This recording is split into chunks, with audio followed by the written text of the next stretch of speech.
dois avouer que je suis très content de passer vous dire bonjour ce matin. Vous êtes ici en train d'apprendre, c'est comme ça que je vois ça, en train de relancer une nouvelle vie. Parce que la prison, ce n'est pas la fin du monde aussi.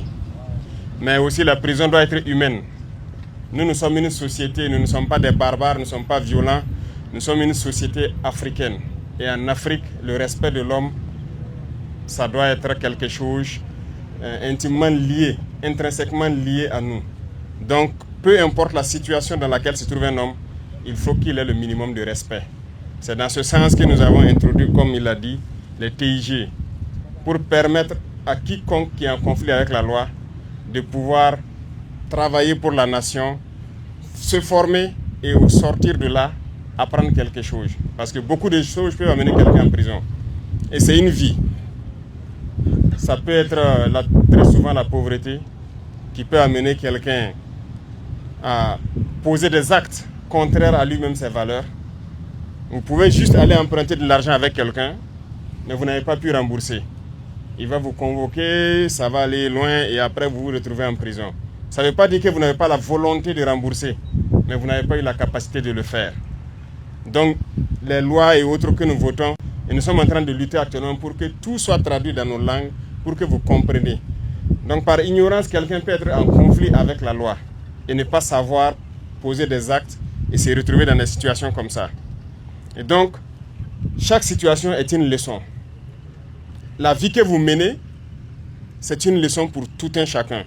Et quand vous sortirez d'ici, personne ne peut se prévaloir d'avoir vécu l'expérience que vous avez vécue. Et nous ne souhaitons pas que nos prisons soient à l'image de celles des impérialistes là.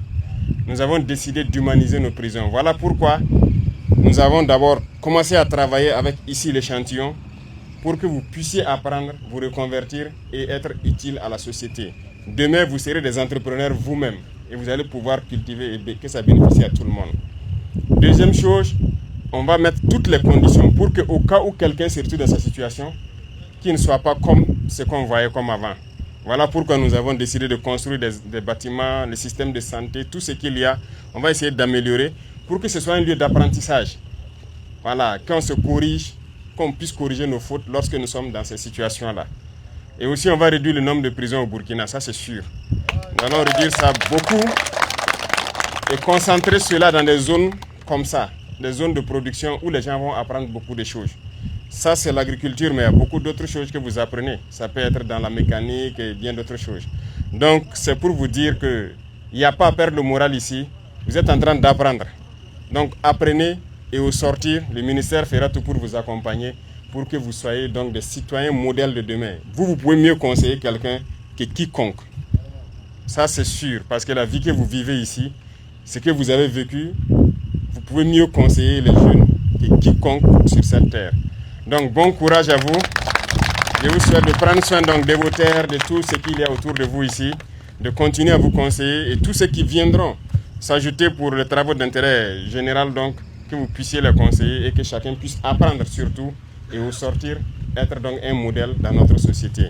Merci, bonne chance, que Dieu vous garde tous. Amen. En très bonne santé et qu'on se retrouve, Inch'Allah, très bientôt à nous dire que voilà telle personne qui est passée à Baporo et voilà son entreprise.